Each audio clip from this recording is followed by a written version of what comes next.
Siyempre, it was a collaborative effort. Pero siyempre gusto namin na medyo, parang nostalgia. Diba? Nostalgia. About the thought. Parang It could be a person. Ano ibig sabihin nostalgia? Ano ba yun? Ano ba yun? May kinalaman ba sa ilong yun? Nostalgia? Pero ba yun? Nostalgia. Ano ba yung mga pinas natin? Ano nila yun? Google dyan, Google. Google na dictionary.com. Nostalgia. Pero anyway, ito nakita ko yung music video. And the music video was shot in Japan. Yes, it was right. Anong meron? Bakit sa Japan tayo nag-shoot? Well, kinuha nila ako para i-promote yung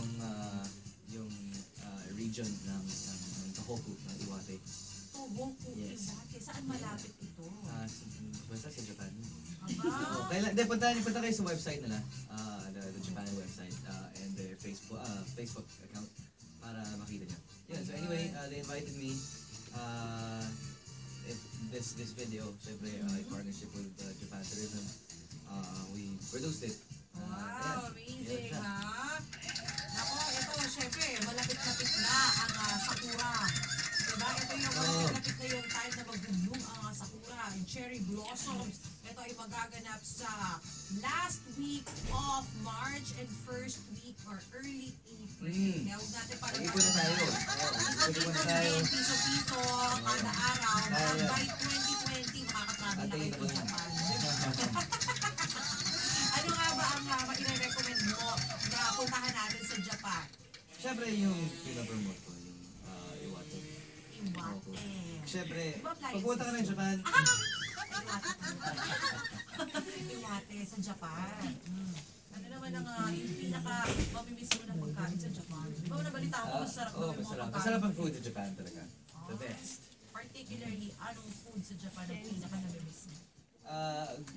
Masarap yung food sa Japan kasi parang ano lang siya eh. Alam mo yung hindi masyadong powerful? Yung subtle lang yung lasa. Oo. Masarap. Ay, Seattle ba nila? Seattle.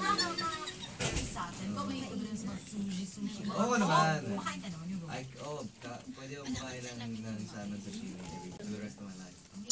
Amazing. Ayaw mo ba ng hilaw na isda? Hindi ko kaya. Talaga?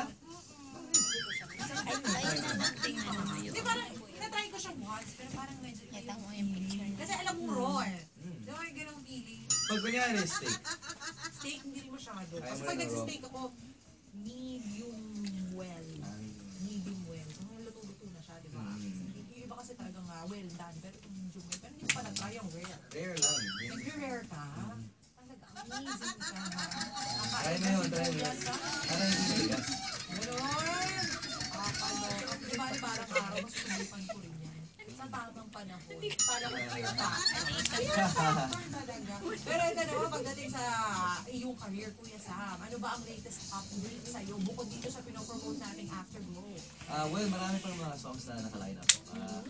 But I will be releasing music siguro every couple of months. Every couple of months. Tapos eventually, isang buong album na yun. Ganon. Ang amazing. And this is under, anong record? Well, right now, ako lang yan. Ah, really? Aba? Baka iba yun, ha? Magsasign naman ako ulit. Ayun. Ano pa ba ang nais ma-achieve ni Kuya Sam pagdating sa kanyang career? Marami pa. Kasi kung tutuusin at the very young age, marami ka na talagang na-achieve. Marami pa akong kailangan i-achieve. Ano yun? Ano itong mga kailangan mo pang ma-achieve? Kasi parang feeling ko na-achieve mo na lahat eh. Well, hindi. Katulad, di ba, dati nagsasabay-sabay ako kung ano ginagawa ko, di ba? Nag-teleserye ako, tapos nag-album, movies, or theater, ganyan. Pero ngayon parang i-focus ko muna lahat ng energy ko sa isang bagay. At yun ay sa music. Aba. Tingnan natin. Why not coconut, di ba? Pero ikaw yung magkakaroon ng panibagong teleserye. Sinong gusto mo Bago teleserye? Partner? Baka-love team talaga? Whew. Bigyan mo ako choices. Choices? Bukod sa akin, give it na yun. Give them to others. Si Miss Liza Soberano.